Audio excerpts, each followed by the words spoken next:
Nós vamos ver agora, pessoal, a arquitetura dos computadores, tá? Esse é o item 1.3. E a arquitetura dos computadores nada mais é do que conhecer parte a parte de uma máquina, de um computador. Seus componentes, ou seja, os hardwares, a parte que eu posso tocar. Hardware, certo? Gravem na memória de vocês. Nós vamos falar sobre os principais hardwares e as suas funções. Eu preparei um vídeo bem legal para vocês. Preparei não, na verdade esse vídeo existe na internet e ele é bem didático. E eu gostaria de compartilhar com vocês esse vídeo. E depois nós voltamos a conversar. Tudo bem, galerinha? Até já.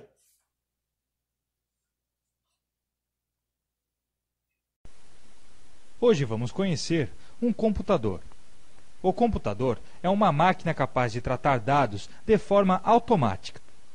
Atualmente, há vários tipos de computador: personal computer, laptops, palmtops, notebook, IPAC e personal digital assistant. Este computador é um PC.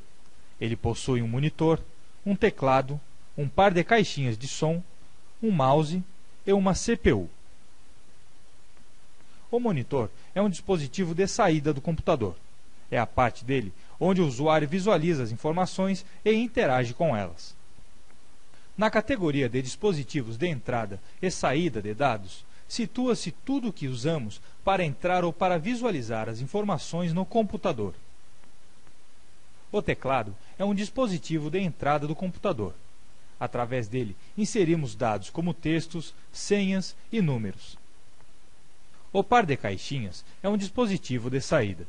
Ele permite que o usuário ouça todos os sons emitidos pelo computador, por exemplo, os sons de alerta, as músicas e as falas. O mouse é um dispositivo de entrada. Clicando em um de seus botões, podemos acionar comandos no computador, como selecionar áreas, escolher cores, etc. O gabinete é uma caixa que guarda as peças que fazem o computador funcionar. É comum as pessoas chamarem essa caixa de CPU. A impressora é um dispositivo de saída do computador. Através dela, podemos imprimir textos, imagens e outros arquivos que criamos. Viram que o computador não é um bicho de 7 cabeças? Mas vamos conhecer um pouco mais sobre o seu funcionamento. Conhecidos os elementos principais do computador, vamos agora aprofundar as informações sobre como ele funciona. Como vocês viram, o gabinete guarda as peças que fazem o computador funcionar. Vamos ver o que há dentro dele? Para isso, precisaremos retirar a tampa que protege essas peças. Para saber o que é cada um dos componentes, clique sobre eles. O processador realiza os cálculos e toma as decisões do computador. Por esse motivo, muitos dizem que ele é o cérebro do computador. Alguns processadores mais conhecidos atualmente são Pentium 3, Dual Core e Athlon XP. A memória ROM é a memória mais primitiva do computador. Ela guarda as informações indispensáveis às operações mais básicas dele. A memória RAM é a memória de trabalho. Ela assessora diretamente o processador, disponibilizando as informações e instruções necessárias. A placa-mãe é uma base onde são instalados os principais componentes do computador, como a memória e o processador. O disco rígido é o local onde nossos arquivos ficam gravados. Algumas pessoas o chamam de HD ou Winchester. A placa de rede é o componente que faz a ligação entre um computador e uma rede. É ela que permite aos computadores conversarem entre si. A placa de modem é o elemento que permite o acesso à internet. Digamos que seja o telefone do computador. A placa de vídeo é responsável pelo envio de sinais ao monitor, para que o usuário possa vê-las e, com isso, interagir com o computador. A placa de som permite que os sons gerados pelo computador passem para as caixinhas de som, de forma que possamos ouvi-las. O cooler é um ventilador que refrigera o processador do computador, para que ele não aqueça demais e prejudique o seu funcionamento. Dentro do gabinete, há também outras peças: drive para CD, drive para DVD, drive para disquete. Eles podem ser vistos na frente do gabinete. Esses drives nada mais são do que leitores de mídias. Essas mídias podem ser CD, DVD e disquete. Em alguns casos, é possível também gravar informações. Podemos ver ainda essa pecinha. É uma entrada USB. Há mais de uma delas em seu computador. Alguns têm entrada USB na frente e atrás, como este, e outros somente atrás. É um tipo de conexão usada em dispositivos como câmeras e impressoras, sem que precisemos desligar o computador. Assim que conectamos um dispositivo com entrada USB, o computador o reconhece automaticamente, facilitando seu uso. Atrás do computador, podemos observar uma série de conectores de cabos. Mas não se apavorem, pois cada um deles tem um formato diferenciado e os cabos que devem ser conectados a eles acompanham essa característica. Se um dia vocês tiverem um cabo e houver duas possibilidades de conexão, verifiquem se há algum da mesma cor daquele que vocês precisam conectar. Se não houver diferenciação cromática, vocês podem conectar o cabo em qualquer um deles. Agora vocês já foram apresentados ao computador e aos seus principais componentes. Para fazê-lo funcionar, basta ligar na tomada e pronto. Para não ter problemas de queda de energia, é interessante ligarmos o computador em um estabilizador, e este sim deve estar ligado na tomada. O estabilizador é um equipamento que deixa a tensão da rede elétrica equilibrada. Assim, ao ligarmos o computador ao estabilizador, ele ficará mais protegido de quedas de energia que possam danificá-lo. O que vocês acharam? Muito complicado compreender tudo isto? Não se preocupem, estarei sempre aqui neste CD. Voltem a me visitar e poderei repetir toda esta explicação. Outra dica é fazer uma visita à internet, a grande rede de computadores. Vocês vão conhecer a internet nesse nosso curso. Aguardem em breve, já na próxima unidade. Mas antes de finalizarmos essa nossa conversa, eu peguei ali no armário alguns objetos que também são utilizados pelos usuários de computador. O pendrive é um dispositivo de armazenamento de dados. Ele tem conexão tipo USB. É bem pequeno e prático.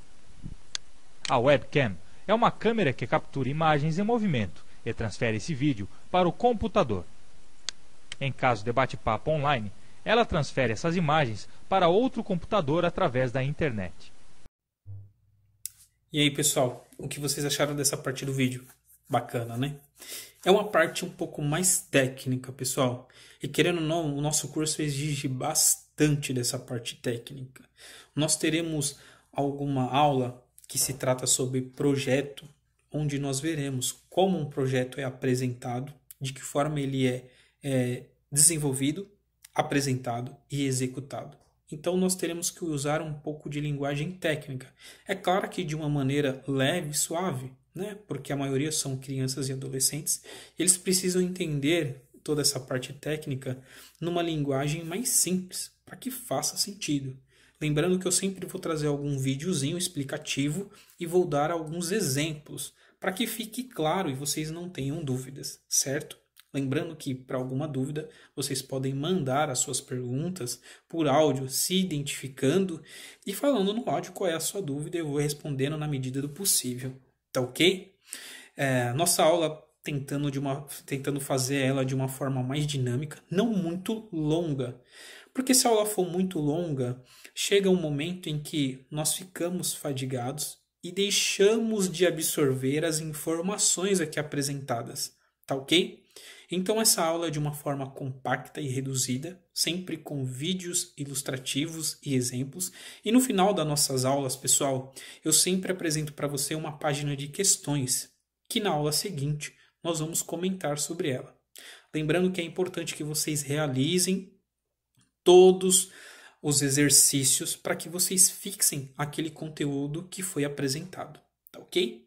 Agora, pessoal, depois de nós termos falado um pouquinho do mercado de trabalho, de nós termos falado de software e de hardware, de ter apresentado para vocês as principais partes ou componentes do computador, eu vou deixar aqui mais uma página de exercício para que vocês forcem um pouquinho a memória e tentem desenvolver essas questões. para fixar aquele conteúdo que nós aprendemos, tá ok?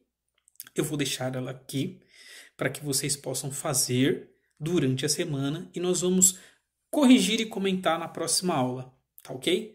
Não é preciso copiar toda a questão. Eu peço para que vocês, numa folha de caderno, coloquem apenas as respostas, tá ok? Para que fiquem mais fáceis para vocês. Aqueles que quiserem imprimir e responder na folha também estão livres para fazer isso.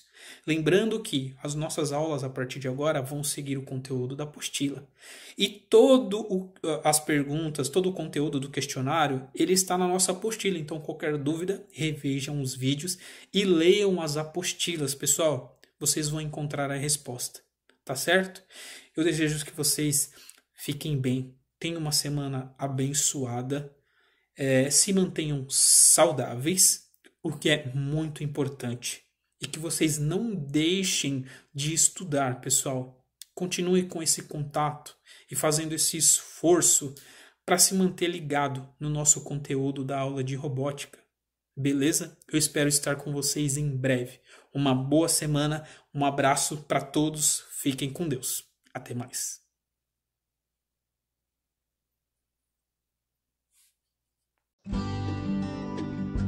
Pessoal, resolvam o questionário da página 7 da apostila.